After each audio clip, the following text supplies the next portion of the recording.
It is Tuesday night, and welcome to the Sick Podcast. I guess I could start with, well, the season is officially real. We lost a game, we turned the ball over, we punted the ball multiple times. Is the sky falling? I think on Sunday for a lot of Colts fans, it was. But in all actuality, I think a lot of good came out of what happened Sunday. Though there's no moral victories, there's still a way to evaluate just how good you can be and just how good you really are. And I think that's what we're going to talk about tonight. Sammy, start me up.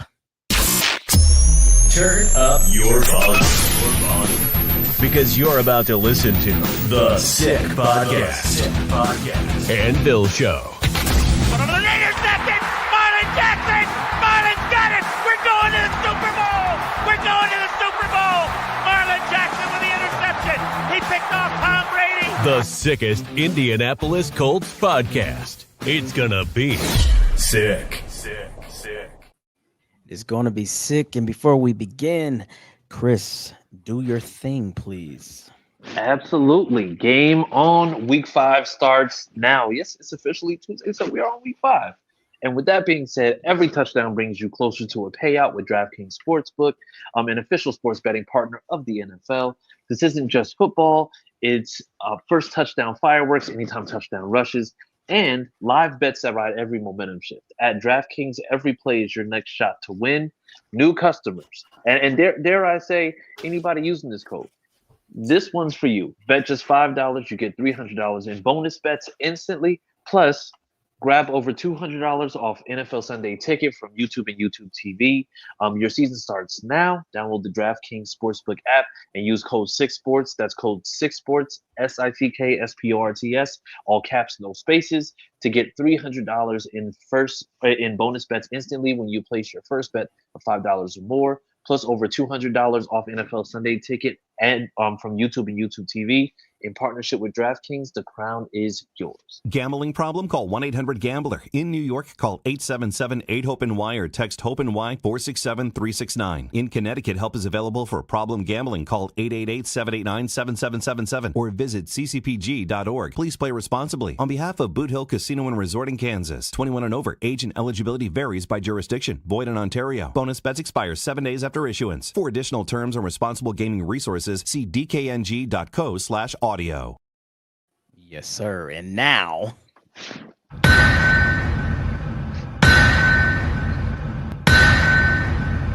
that is the official sound of the anvil. We are live.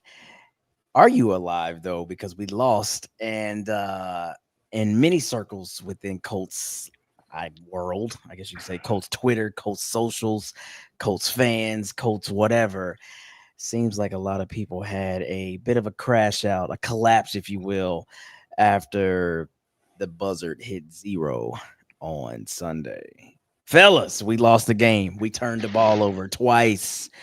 No, I'm sorry. We turned the ball over 3 times. Yes. If you want to count the touchback, right? That counts as a turnover, correct? Isn't that how that works? I don't know how that works. Damn sure didn't count for a touchdown. Uh-oh. Yeah, the first one of the night. Boom! Coming in hot. Omaha. What's up, Kevin? Just keep your finger on that button, Bubba. Keep the finger on the button. Pause. Here we go. Listen. Kind of like what Chris said. All caps, no spaces. Let's go. No cap, no excuses. No cap, no excuses. Is this team in a loss now still as good as advertised? First question of the night. Go. Better. Yes. Better. Absolutely better. Now, I'm on that side that I'm upset. I'm pissed. I knocked 3 holes in my office wall over that bullshit. I'm a fan. I'm very passionate about this team. But once my emotions calm down, I go back and I analyze a little bit more. I'm like, you know what? They didn't beat us. As good as that Rams team is, they did not beat us. We absolutely beat ourselves. No ifs, no ands, no buts. So that has me positive. So that has me excited. That tells me that this team is actually a lot better than what I thought they were going into it. Hello, Vic. Going into this game, me and Chris was talking, and like, yeah, we got a real shot. We got a real. Yeah. We had that game. We gave that game up. Yeah. Yeah. Hey, no cap, no excuses. It sounds like you need a contractor in the door flying house because you're breaking stuff. Man, that is the definition of fan, short for fanatic. Slow it Yep. down. Chris, you said yes. He said better. You said yes. Explain the yes. Sisa. We've gone on this podcast and we talked about what this first quarter of the season was going to look like. Now, I said that the first real test that we were going to have was going to be the Rams because I didn't think that the Broncos were going to be that real test just based on everything they had last year. But we know that the Rams are consistently going to be in the playoffs every single year. How we contended with them was going to be where I thought our barometer was and how well, or I'm going to say where we are in terms of our progression. That doesn't change, right? Because what you do is now Daniel Indeed, Dave. Jones turns the ball over, he gets it out the way. Right, the defense. It did. There was parts of the defense that didn't look Hey, good. Mix. We saw Mix 105. Shout out to Mix 105. We saw that Zaire Franklin missed on turnovers. We saw that there were Xavier Howard. He got whooped on all game. Like we saw that there was a lot of room for improvement. Now, mind you, it's very, and I'm not going to jump, but it's very easy to blame it on one thing in particular. That person has his own fault. But as a team, we know what needs to be fixed. You know what needs to be corrected.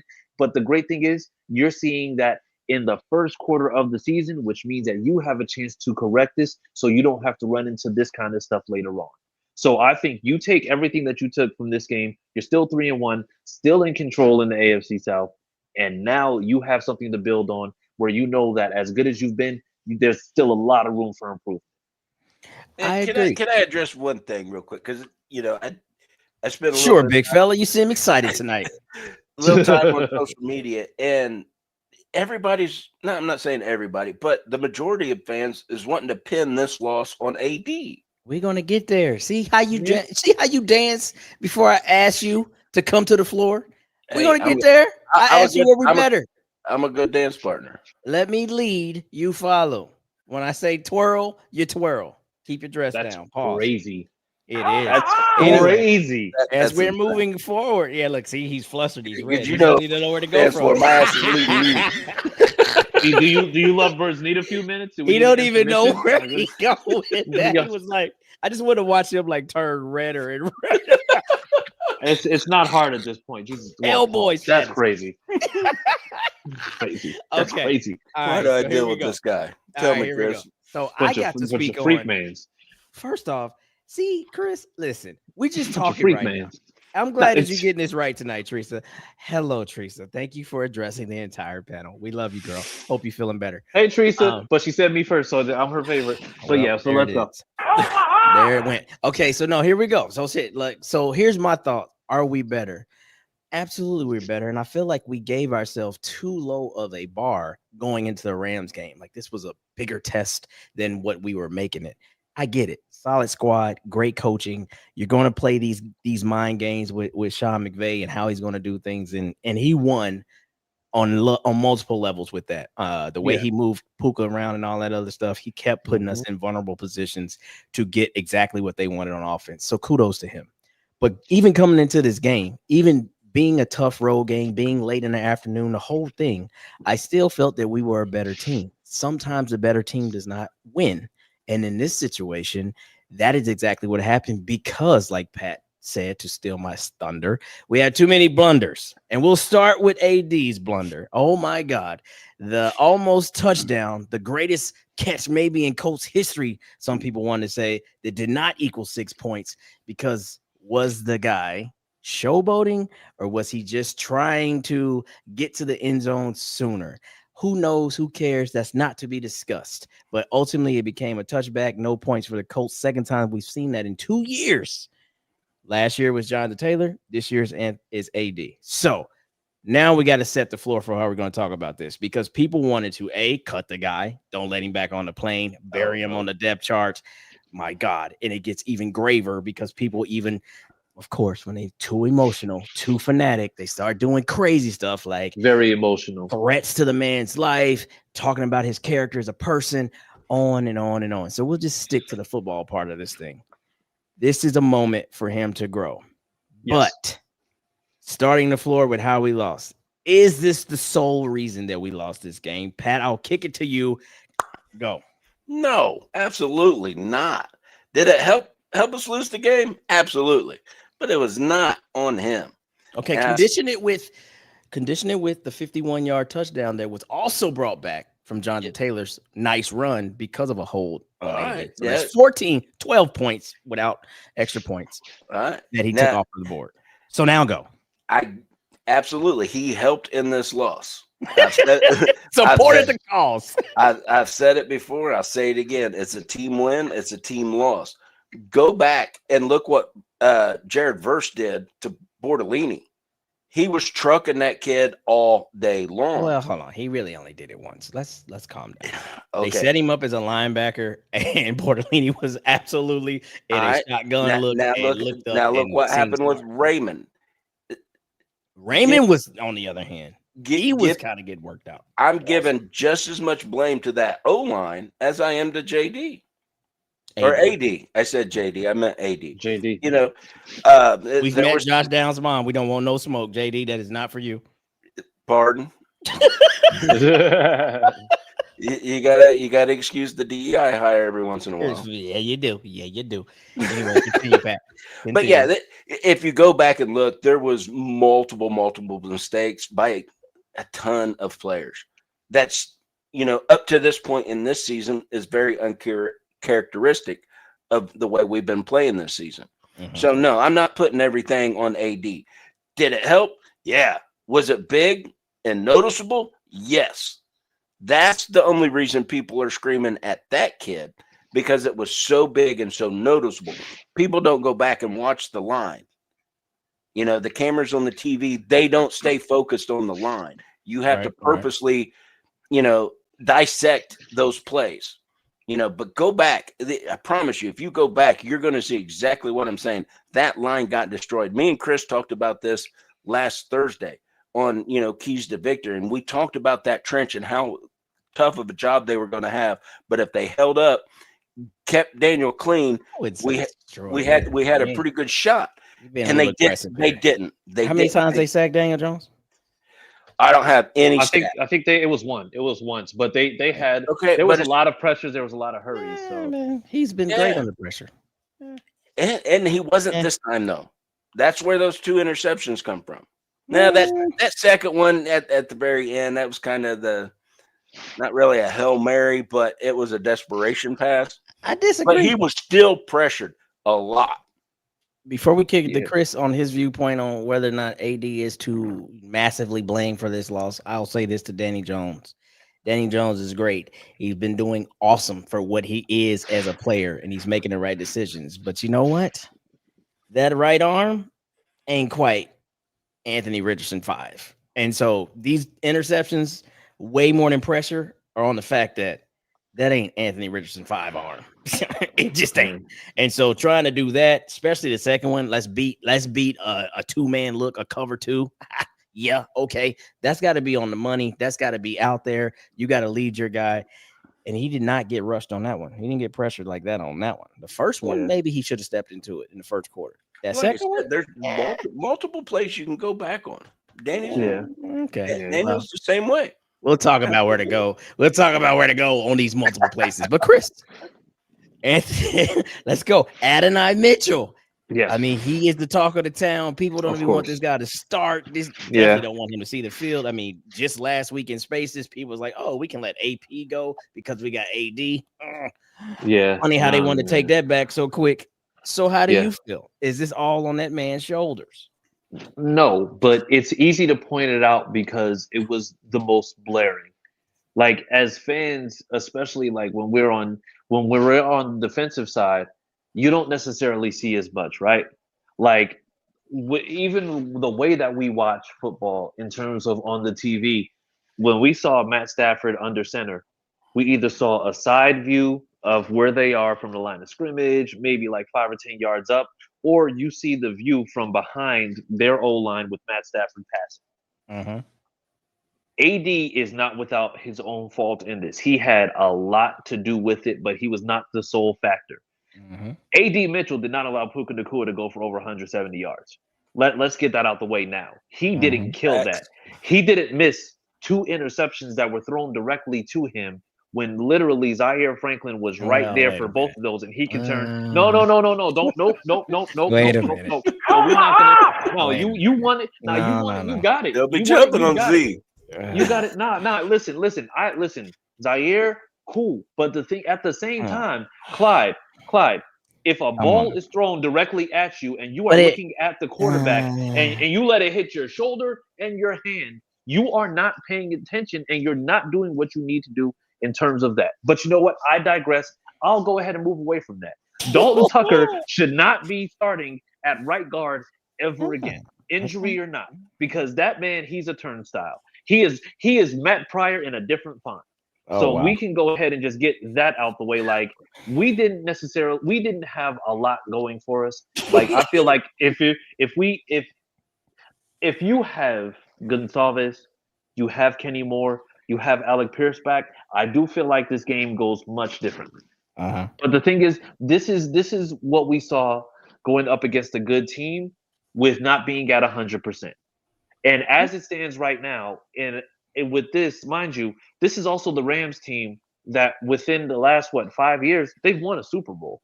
Like this is a Rams team that probably outside of cornerback is maybe better than they were when they won it back then, at least from an offensive perspective now. Fair. So going toe to toe with these guys is a little bit different, but I mean, like I said, AD, he's I'm not. You will absolutely. He needs to be more disciplined. I think you need to make him earn his way back up and make him understand the gravity of those types of decisions to make sure that he don't do shit like that again. I think with JT it wasn't as much because JT was also a rushing leader. We know exactly who JT is, but AD is still for the most part proving himself. So Okay. he's gotta clean that. He's gotta clean that up. One thing we ain't talked about is that last touchdown Which, that they hey, got. listen. Am I director? Am I the director? We have a whole thing. Hurry up. You know what, I want to man? speak. Hurry up. You know what? Listen. Jesus Christ. I need you. I need you. Well, it was all part of the blame. Who's to blame Okay. here? Well, because there's steps to this. We're only 17 minutes in. right. You calm? You calm? You sure? Okay. Let me eat a gummy. There you go. Now, Clyde will speak about Adonai Mitchell. Listen, people have said everything they wanted to about he's in the big leagues now. This is a pro state. He needs to be thinking about this, and the other. Listen, man, I'm not giving out no excuses, no cap. But you know what? You don't get to the NFL and immediately get rid of bad habits. It just doesn't happen that way. Bad habits starts from when these guys are first learning to play football and they continuously build because nobody is really curtailing these things. So if we're saying he was showboating, I agree to an extent, but I'm also saying he's done that his whole career. It just didn't work out his favor this time. And so when anybody else does it in any other moment, we don't think about it until a blunder happens. And I'm not giving that a pass. I'm not saying don't call the guy out for what it was. But we see every Saturday, if you watch college football, these kids now running around with two mouthpieces hanging from their freaking face mask, neither one of them in their mouth, and they dropping passes left and right. Distractions, and they're still making mistakes, and nobody's curtailing that. So what happened on Sunday? Complete gaffe, complete mistake. He's got to earn that. He's probably going to get buried at the bottom of the depth chart, just like Shane Steichen said, he has to earn it, which now means he's in Anthony Richardson territory from last year. He's at the back of the barrel. But when we sit here and pretend as if all of a sudden everything that everyone has said about the guy's potential is now out the window because of some mistakes he's made, that's absurd to me. So you win as a team, you lose as a team, as Pat said. But one thing I always wanted to say, and I've been saying it all weekend in Spaces, it's just this. Football never changes when it comes to the brotherhood that's built. I don't care if you're in youth football, high school football, college football, or the big leagues. So what I'm saying is when this happens on any other level, everybody puts their arm around that kid and they make them know that they're still a part of this team and you still have a chance to redeem yourself, and you will do that. because we believe in you and you go forward. You're a shitty teammate if you say, hey, coach, cut this guy. He don't deserve to ride on the bus. Send him home with his parents. That shit's crazy. I don't care if it's at a lower level. I don't care how much money they're making. I don't care about none about that. They have to believe in their locker room, and you do not go out and crush the locker room because the guy had a bad day. You just don't, because you never know when he's going to have a great day, and that's what we needed to get over the hump on that day. So I'll just leave that there. So Adonai Mitchell, definitely not the main course on the menu for why we lost. The main course is it's just a selection of things. This is like, you know what I mean? We had an all-you-can-eat buffet of how many ways can we find out we can lose this game. Yeah. The refs played a little part. I won't give them, the biggest slice of the pie this time. But if that's an OPI by Tyler Warren, then every single time any receiver, tight end, and anybody goes to try to get open, throw the flag. You just might as well throw the flag. If you're going to call that one, throw it every single time. But that's neither here or there.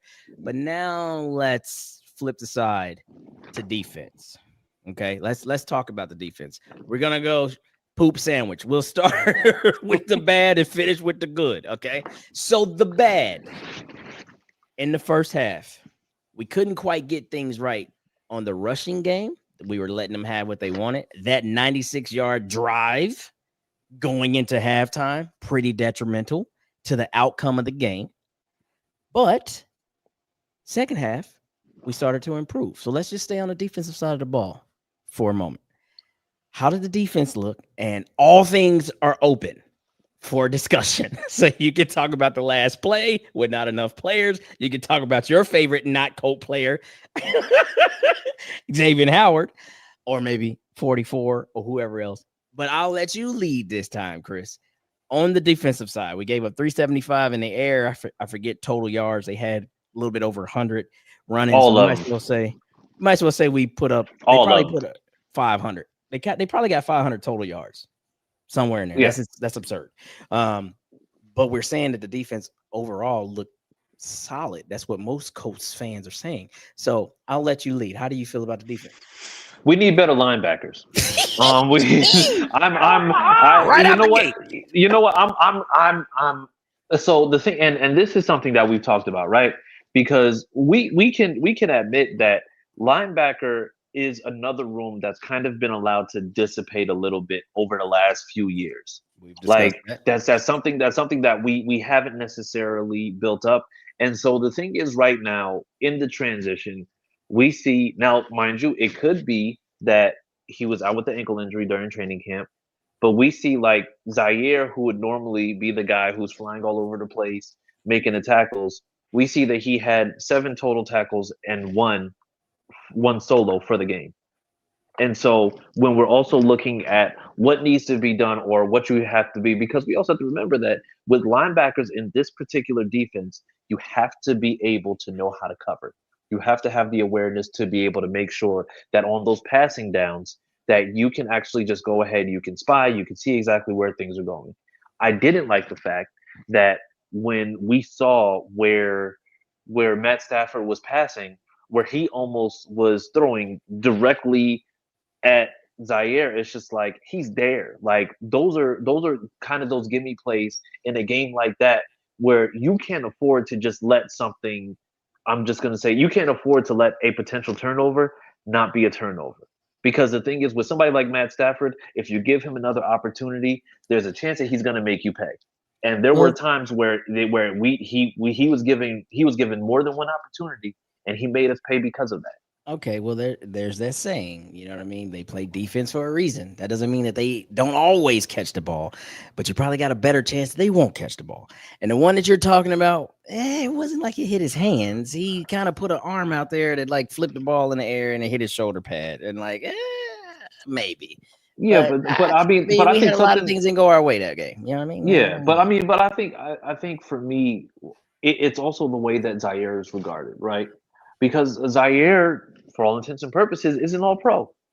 Zaire is an all-pro. What does that mean? He is an all-pro. So for me, okay, he is an all-pro. So the thing is, when you carry that all-pro designation, I expect you to be out there doing all-pro shit. I expect you to. No, Fred but you Warner. don't. You don't. No. Did you don't- watch don't- the don't- Cardinals don't game? you- Fred Warner don't you got credit- worked out too a little bit. Pause. That's a division opponent. Oh, come Clyde, on, man. Clyde. So now there's Clyde, stipulations. If you and I are out there, at the tailgate, That was and the I go Jaguars. They and I played the hand you Jaguars. and I hand you a foam ball, and you go, oh, okay, I hand it to you, and then you end up dropping the ball when I'm handing it to you. What are you doing? You are dropping a gimme. It was That was a not. gimme. That was It was not a how that gimme. was. Okay, you know That what? was it. That's exactly Matt Stafford. Okay. He could have gift wrapped that Yeah. and given it to him and said Okay. Merry Christmas. All right. And he would have disagree. said, no, today I'm only celebrating Kwanzaa. Like that's the thing. Like you're not gonna do that. That's actually pretty like good. but like if like defensively, we did do some great things, but like I said, if I'm Lou Anarumo, Chris Ballard, I'm looking at that team and saying there are still improvements that need to be made if we're Fair. going to be contending with those good teams. Now, mind you, we would never see the Rams in the playoffs, but the thing is, we would potentially see a team like a Buffalo, a team like a Kansas City, a team that we're potentially going to have to go against in the playoffs, and you can't afford to not have the right pieces out there for that defense because we saw what happened. Lou Anarumo is such a defensive genius. He forgot to put an extra guy out there because of the shit that he was planning. Like we went out there and we had 10 people on the field, and he schemed himself out of an 11th player on the field. And Like, the that was guy the that was craziest guarding part. the guy that caught the touchdown fell, like the double whammy. Like, God, we didn't have enough players, and the guy that was guarding the guy that scored failed. Oh, Yeah. Jesus Christ, that was So wild. I mean, if we're talking about anything, I really want there to be. I want the defense to 100% be better. But I'd be remiss if I didn't say I still do feel like we are maybe an edge rusher on Quiddy's side, or maybe an actual a decent cornerback away from truly being able to go out there and consistently compete, with the best of the best. Now, if I'm going to place blame on Zaire, I will place blame on the fact that on that call, he is the guy that calls the defense. You got to know your personnel. And I know he's a captain. DeForest Buckner's a captain, but Zaire calls the defense. So he's got to, Lou for sure. Between Lou and his assistants, I'm going to count them as one. But on the field, Zaire needs to be like 1, 2, 3, not enough. Hey, timeout. Yeah. So I will give him blame there. He's got to recognize that. He's got to see who's missing, even if they only got in the building this week. Because some people say, was it Nick Cross that was missing, or was it a Mike Hilton down? Was he supposed to be in there? It doesn't matter. That's his defense to call, and so he's got to know personnel. So I'll give him that. Now I'll kick it to you, Pat. Let's go to trenches, because he mentioned trenches to close his segment. How did that look? Everybody's been knocking Latu. He doesn't. All the pressures are this and the pressures are that, and he's not as good as we thought he was, and we drafted him too high, and blah blah blah. But he only leads the league in pressures, and he finally got a sack. So how did that look to you? Everybody that says that, all I can say on you is horse dung, because you ain't watching that kid. If you are saying things like that, look, you're not going to get a sack every single snap. Yeah. Horse dung is crazy. And go back and like Chris just said with Lou's defense, there's times he backs off of the line and he's covering the middle. Yeah. So how you going to get a pressure and pad your stats that way? How you going to get a sack, that way? You can't. So anybody that is busting on Latu, horse dung. Go back and rewatch. And he's getting his jersey literally removed every game. Like every time. The amount of holds that they can say, and it ain't just two hands holding him, it's 4 hands holding him a lot of the times. They say it all the time. Oh, you can call hold almost every down. Okay, sure, maybe. But when it's obvious and glaring, okay, you got to throw the flag. Because when a man is coming through the line and he looks like this every play, guess what? That's not natural. Okay, like that's kind of illegal. Call what you see. Or exactly. My favorite is, I can't stop him from getting around me. I'll just put the arm bar out and like have him play limbo and see if he can go underneath that, because that's also holding too. But you know what? I just let that be. But my bad, Pat. Go ahead. But as far as Latu, he keeps killing it. I think But so. Yeah. their offensive line pushed us back. They gave what's his name plenty of green to hit them holes. Yeah. I was really disappointed in the trenches on both sides of the ball. Okay. Not saying they did horrible, throw it away, start over. Not like that. Nothing like that. But this particular game, I just thought, especially in the first quarter, they were manhandled. Yeah. They were absolutely manhandled. Okay. Now second, third, they started bringing things back around. Fourth, it kind of went 50-50. But y'all played this game before at different parts, different levels. And every level that you've played this game, you play from the first snap to the last one. Yep. You cannot allow a quarter or two or quarter and a half to be dominated. That's where they got their points. Mm-hmm. When they were dominating our trenches, that's when they got their points. The majority of them. So you just can't do that. And I was really disappointed in it.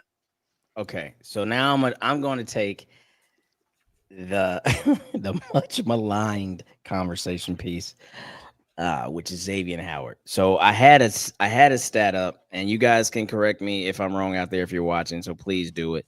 I think I'm going to get it right, but I feel like so what I seen is for this season, he's given like QBs are targeting him. He's like 16 for 23, so it means he's given up 16 targets of the 23.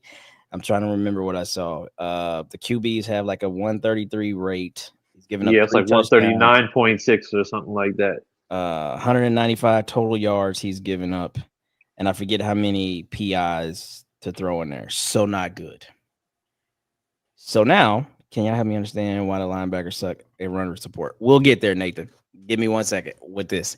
So now let's talk about this. So Chris has made this point throughout the spaces all week, and it's simply that Sean McVay is a guru at scheming. And there's something that I don't like that I saw repeatedly on Sunday. What they would do is they would move Nakua late, put him in motion. So it's hard to cover that, man to man, unless you're just going to dedicate a guy to him.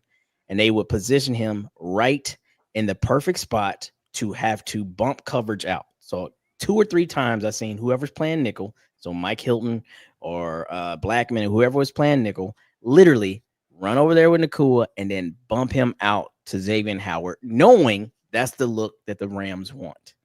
And every single time, I think, they went right to that look and he won. So what I'm getting at is, I think it's called a banjo coverage. I don't really give a shit what the term is. Don't do that. If you have AP Mooney on the other side, okay, and he's on Devontae Adams, and then your now second best guy, which is nickel number 2 in all NFL, most people want to say, Mike Hilton, coming in looking like he's fresh and ready to play, you stick with Puka Nakua. I don't give a shit what they do. Yeah. I will take a Xavier Howard getting beat like a drum across the middle all day, chasing whoever else, not them two. That should have been the play. 12 and 17, we have our best 2 coverage guys on them with help over top with Nick Cross and Cam Bynum. Xavier, unfortunately, you're going to be on your own, but you might have to cover their 3rd, 4th guy. Good luck. And if that guy has a career game, so be it. So I'm giving a lot of, I guess, the negative points to Lou on this because y'all know y'all brought him off the streets. Y'all know he didn't touch the field last year.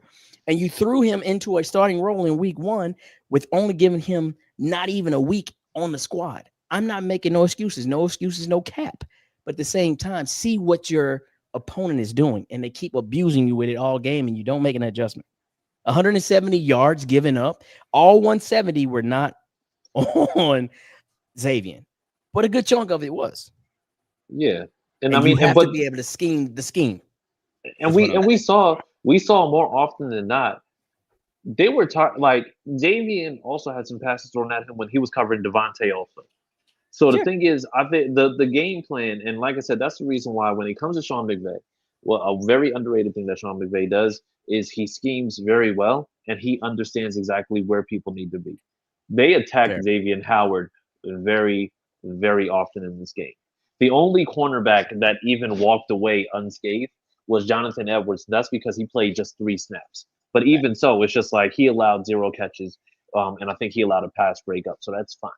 But I like I don't I get Xavier Howard because he's familiar with the scheme, but I think this is one of those situations where you see that somebody's not performing and you know that you got to get somebody in there who's going to be able to do better. Because like I said, I can appreciate the fact that Xavier Howard's in there, but See, Troy Franklin beat him like a drum when we played the Broncos. but again, that's It, scheme too. Like that. So I agree, but I disagree. I agree because yes, if you're going to do something like that, you got to get in the trenches again this week and go find the next best whoever and bring them in. You don't do it mid game because guess what? Us as Colts fans, we've seen that too many times. Lamons when he was on the team, Dallas Flowers got promoted to he's our next great corner. Like we have all these depth corners that are shit. And I know that we are just be in the moment. We'd be like, oh man, get him out of there. No, this dude is professional. This dude he's got some skill and he's getting cooked right now. So please don't think I'm giving him favor. But I like him better than these other dudes. I do. Until we don't. Here's some stats from Noah Compton for Xavier. 7 receptions allowed on 9 targets, 112 receiving yards, surrendered 1 TD, gave Matthew Stafford 155.6 passer rating against him only. Okay. So I said, yeah. So yeah, that is a ton. But that is a ton. I think he's given up 195 for the season. 112 was in this game. So I'm saying, like, if you, he might not have been great on the coverage, like deflections and all that, but he wasn't getting on a ton of yards until this game, and that was more scheme than anything. Just like when they schemed up Troy Franklin, like get his and Troy Franklin. If you remember on his big play, that was over Kenny in that game. That wasn't over Xavier when Kenny, kind of came up and got his eyes stuck in the backfield and they threw that the deep pass. That was on Kenny. That wasn't even on Xavier. So again, I'm not trying to save face for Xavier, but until we get a legit number 2 in the building, I'm not doing no experimental. Oh, put Gus in there. Oh, put fucking number 46 in there. Like hell no, we've done that. We've done that. That's just my thoughts on Xavier Howard. But go ahead, Chris. My bad. No, I was just gonna say it's. I think like it's to me, it's not just like the coverage, right? Because we know that it's just like he's lost more battles than he's won, but it's just like the penalties too. Because the problem is that it's just like there's times where it's just like he gets handsy. Hey man. And then then at that point, then it no longer becomes okay, well, the wide receiver just went for 30 yards. It's that now, there's a penalty. Now the down start over. Now you got a first down instead of it being a 3rd and 15 situation. And now you've given up yardage to where they got a first down because of the fact that you didn't play sound enough to make sure that there wasn't that issue. And the thing is, and more often than not, like for some reason, recently, we've been getting called for a lot of penalties for some reason. Facts. But see, you can't play scared either. That's the thing. He has been giving up penalties. But if I'm gonna put him out there, I gotta trust and believe in him. And I have to do my job to scheme him up better. He should never be on anybody that's a slot receiver. Ever. And if you can't figure out how to scheme him out of that, then shame on you. Yeah, I would rather get beat by whomever else that's not Puka Nacua and Devontae Adams all game, because then that shows that we schemed right to your ability, if not better.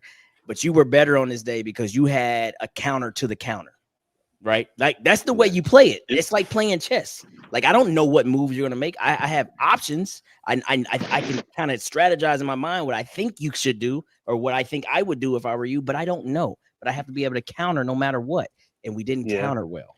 So Tutu Atwell, though he had an 88-yard, touchdown, there was a blown coverage. I would have been like, hey, look, Tutu Atwell to beat us today, Rams, he's got to have a career game. He got to go for 220 and 3 tugs. Because these two assholes over here that are great ain't getting shit. It just ain't gonna happen. That's just the way I would have rolled, you know what I mean?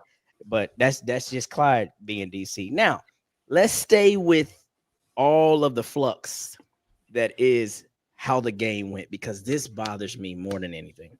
Oh, this bothers me. Okay. Each play in the NFL is really its own play. Each play can go for a touchdown. Each play can become a fumble or a turnover. Every play has its own designation, is what I'm saying. Yeah. So kind of putting it in reverse, Terry, what I didn't like is when we say, oh, Adonai cost us the game because those are 14 points and we win easily. That means that everything else after those plays happens the exact same. Happens the exact same way. And that's just false. So we could have scored that touchdown. We go up 17-13. We're losing our minds. We're feeling good, and we never score again.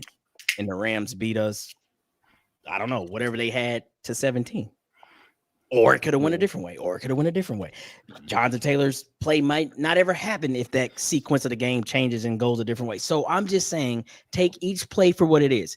He did cost us points in those moments, but that doesn't absolutely mean we would have won because those points are not on the board. I just don't like that argument. The game was not over at that moment. Look at your breakdown you just did on Lou. Lou knew he should have made adjustments because Howard was just getting ate up. He didn't. Mm-hmm. He gave up 7 points. That's on Lou and Howard. Mm-hmm. You know, that's why I say it's always a team win and it's always going to be a team loss. The fact remains, did we lose points here? Yes, but we lost points everywhere else too. Yeah. You know, so you cannot ever put one loss on one player. Yeah. I think it's a lot of times it comes down to a kicker missing a field goal at the very end or something like that. And that everybody wants to blame that kicker. Oh, we could have won if he'd done this. And okay, but what about all this other stuff before that? That's go ahead. Oh no, go ahead, Pat. Sorry. I was just gonna say that's why you can't blame one guy on this team. You can blame him for that play. That's it. Yeah, I agree. That is it. And I hope Colts Nation starts to realize that. It's a team game. It's a team win. It's a team loss. How long you been in Colts Nation? Yeah, I know. We're very in the moment. Yeah, and you know what? And I'm gonna say this, and like I said, I'm not saying this angrily, but I'm just saying this as kind of like let's talk as family, right? It's very easy to blame somebody in a moment because in a game, if you're only looking at the game from a very singular view, you're never going to see everything that you see. We couldn't stop Kyron Williams for getting over 8 yards per carry. Nope. So let's be real about that. We couldn't slow down Puka Nacua in the slightest. Like, we couldn't stop Jared Verse. There were times where we were able to slow him down a little bit, but he was causing havoc. So we want to say that Adonai Mitchell lost us this whole entire game when there were numerous times where we could have put ourselves in a much better position, and we didn't. As great of a game as Latu had, if we had somebody that was opposite him on the other side, we probably are going to be more successful at getting to Matt Stafford, and we get to him early and often. So what I will say is that AD is not without his share of blame for this, but it's very easy to jump on him because in that moment, he's the only one that you saw on your TV or a computer screen that you were able to say, yeah, it's his fault. There was a lot more to this game than just that. Even though his shit was the reason why there were points that were taken off the board, there was also a lot of things that we could have done differently to get more turnovers and to put ourselves in a better position to win. Well, put me back in the game when I was talking about the weakest OPI ever, because we just coming fresh off of a turnover, already in their red zone. First play, we come out and we attack, and Tyler Warren picks up like 18 yards. So I think they started at the 35 or whatever. So we got the ball back around the 30. So he would have caught that pass. I think it would have been around the 10, 12 yard line, somewhere like that. Come out, attack, get that. So let's say that drive. Since that, now just keeping, the sequence of the game. Since the Adonai fumble, no point, or it was like 3 and out turnover or something like that from the defense. Yeah. Now we're on the verge of driving, and let's say everything goes right and we get a touchdown, like the momentum was shifting that way. It's 24-13 now. After all of that mistake football played in the first half and his blunder going into the fourth quarter. Not saying that the game was over there, because it's still 12 minutes to play, but that's what I'm saying, or 15 minutes to play. But that's what I'm saying. Like, in those moments, we started thinking about all the things that you can point fingers at, to Chris's point, and you don't see how the whole game goes, because I feel like that drive was just as crippling as taking the Jonathan Taylor run off the board, because at that point we're trying to play not really catch up football, but we're trying to play momentum football, trying to get it back. And that big run would have got it back for us, because it was 2020. They had all the momentum. But had we been able to step on their fucking necks and not end up kicking 3 because of a bogus call, then that's a whole different game. And then let's talk about that drive. That holding. I've been wanting to ask you guys. All the videos I see, I can't see him holding. I can see the defender kind of going down, and he pushed him down, but I didn't see the holding. But I didn't have the best video, so I'm really asking: was there really a hold there or not? I think it kind of was a hold. I don't think that it affects the play either way, because Jonathan Taylor is Jonathan Taylor, and he's probably going to make that guy miss anyway. But it was a hold in my book. But I was talking about that drive. We were at the 50-yard line going back and forth for like 6 plays. Like, we'll gain something, they like give us a penalty, we move back, we get it back, you move back again. I was like, what is happening right now? This is crazy. Then we break the big one and it don't count, and then we end up punting. I'm like, that was the wildest sequence of midfield football maybe ever. Like 7 plays that didn't really, gross more than a couple yards. It's like, this is insane. But yeah, that was just a wild moment. But this game, every team needs a game like this, because every successful squad can go back to a game that tested who you were. Because there was many times in this game that we could have been the Colts from the previous seasons of late and just folded and just went away. But this team kept battling, they kept fighting, they kept finding a way to stay in the game. They kept being a threat. They didn't have any excuses. Like there was moments in this game where it could have went and swung wide open for us, and then we got humbled. And dude, when you get beat that bad, talking about how AD beat Guy, you're only praying for a miracle at that point, and you get it. Once out of 100 times, the guy actually bobbles the ball out of, because he's standing there like, please say that that's a bobble, because if not, I look like a clown out here. I let him catch the ball one-handed, spin away from me, and then run away from me. They might fire me tonight, because that's the worst defensive coverage ever. You know what I mean? That ref saved his job. So I'm just saying, we have to look at the beneficial moments of that game, because there's no moral victories. I agree. But I'm saying the world couldn't wait to turn its ugly face at the Colts and say, see, I told you they were a fraud. They were a farce. They were not that good. They ain't played nobody. Those first 3 wins don't really count. They go out to LA and they get dogged by the Rams, back to the basement. But instead, they the Rams actually, the Rams, if we're being real, that play where you have 10 players on the field, that was the last big play that they were really able to make in that case. So even with that, that's one of those things that's an error that can't be made against a team as experienced as the Rams. And even so, up to that point, with the blunders that we had with everything else, that was probably the biggest one, because that allowed them to go ahead for to win the game, because they didn't score after that. They went up 27-20 at that point, and then we just never responded. And I think and mind you, this isn't me shitting on Daniel Jones at all. Let me just go ahead and premise that. But the thing is, it was I'm glad that Daniel Jones got the turnovers out the way. But that last interception, it reminded me, just because of how it happened, it reminded me of that Carson Wentz play from when he played the Titans. It's the one where JT's right there directly in front of you. We have timeouts. It's a game situation. And you go and throw to the sideline and you force a pass. And for me, you give that to JT wide open, Yep. he's going to make something shake for at least 20 to 30 yards. And then on top of that, you have a minute left and you have 3 timeouts. Yeah, that we had no So rush there. There was so no so rush there. so yeah, so the thing is for me, it's just like I think if Daniel Jones goes back and look at that tape, I have a feeling he'll never do that again. I'm gonna give Because him the thing credit is, too. yeah, I'm gonna give him Okay. credit. because but I think also let's not skip over the fact that with everything that happened, Jonathan Taylor, for one, is still leading the league in rushing.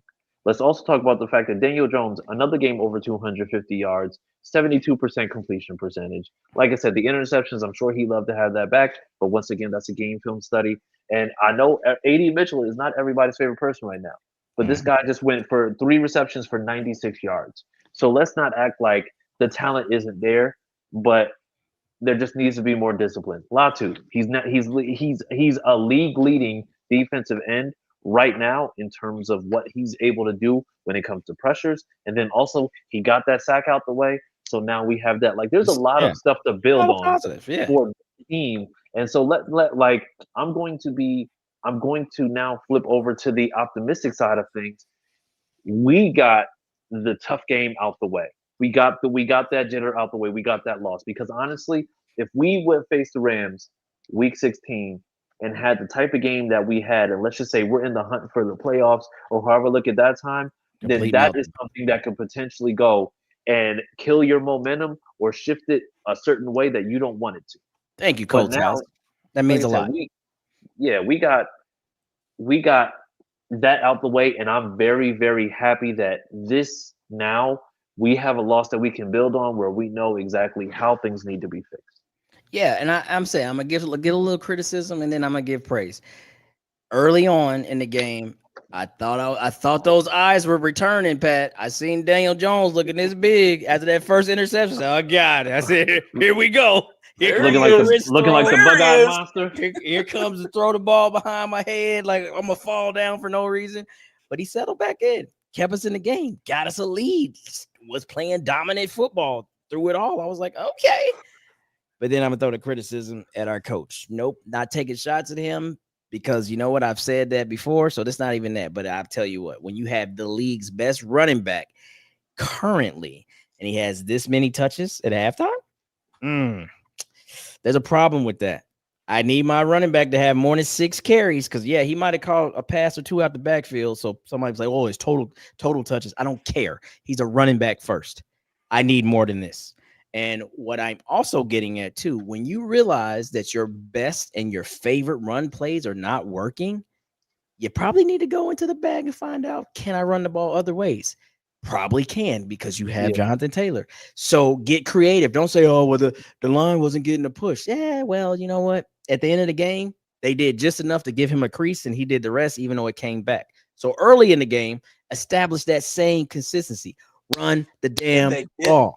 They They did didn't. not. You're 100% right. And that was a big key factor last week that me and Chris talked about was establishing that run with the RPOs.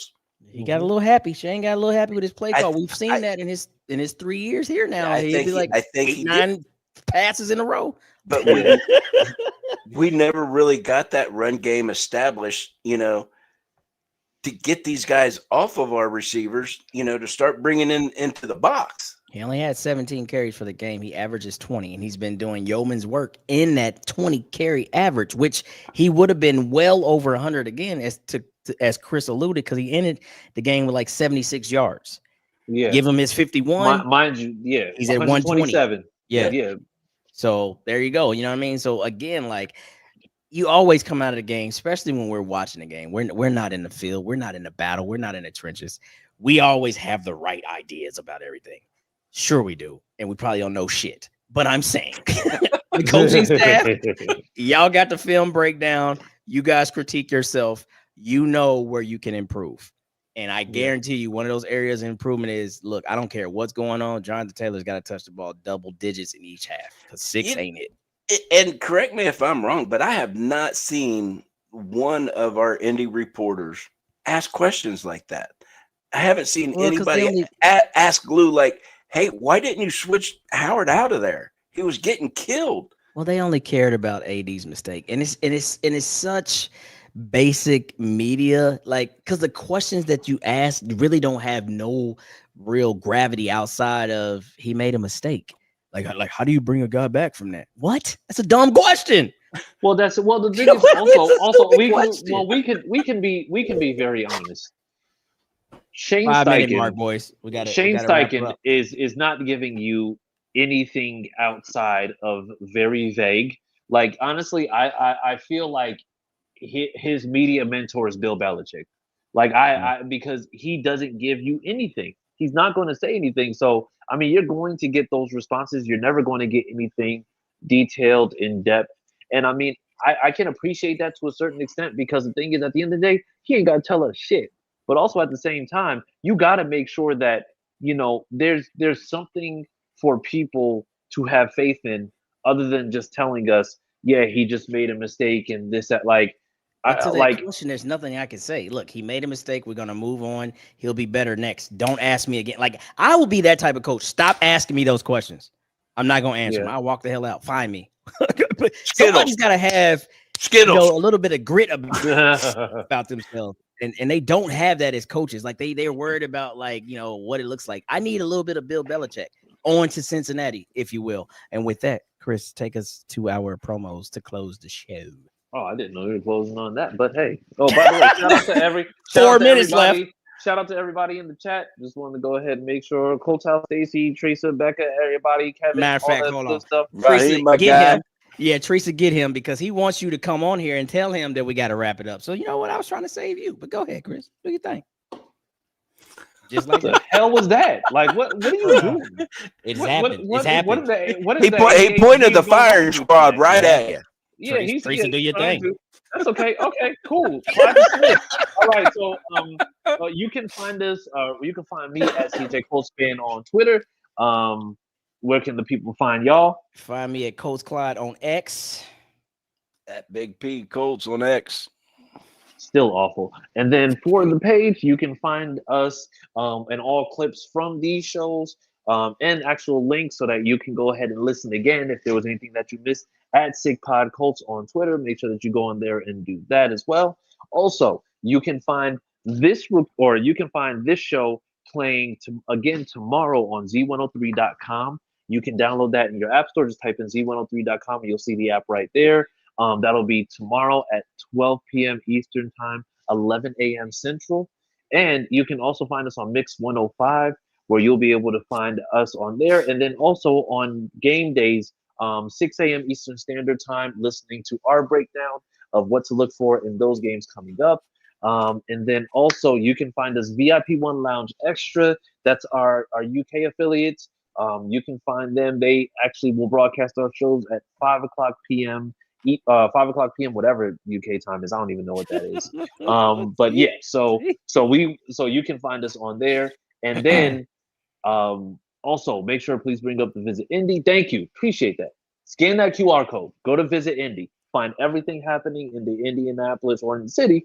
Basically food, attractions, festivals, concerts, games, whatever you choose to do in Indianapolis. When you're in there, you can actually find everything that you need on Visit Indy. So please make sure that you are scanning the QR code and using it that way. And outside of that, that's everything. Did you get everything? Okay. Yes, I think that's all of it. Let me give my love to Colts fans. What is it? Colts fans Mexico? Is that what it is? Shout out to them. Mexico, yep. They got our numbers growing like crazy on both Facebook and YouTube. So we appreciate all the subs. Also subscribe, follow all the things, YouTube, Facebook, primarily Instagram, of course. Do your due diligence, please, and thank you. And yes, we're about to wrap it up. We got 1 minute and 15 seconds. Any last reattacks? No, we need to shout out these people in the chat. We're gonna do this because you don't shout fire them away. out enough. So we got Kevin, Terry, Vika Tizamart, hello from Mexico, David Stayer, Gloria, Teresa, of course, Jeremy Barrett, we got Shane Gregory, Nathan, we also got Stacy, Becca, of course, love you, Becca, Brian, we got Colts House, we got everybody and their mama. Literally, yeah. And then on top of that, we got Raheem come back to the and Gloria, tailgate. Percy. Yeah, so yeah, we love all y'all. We appreciate all y'all. Shout out to Colton as well.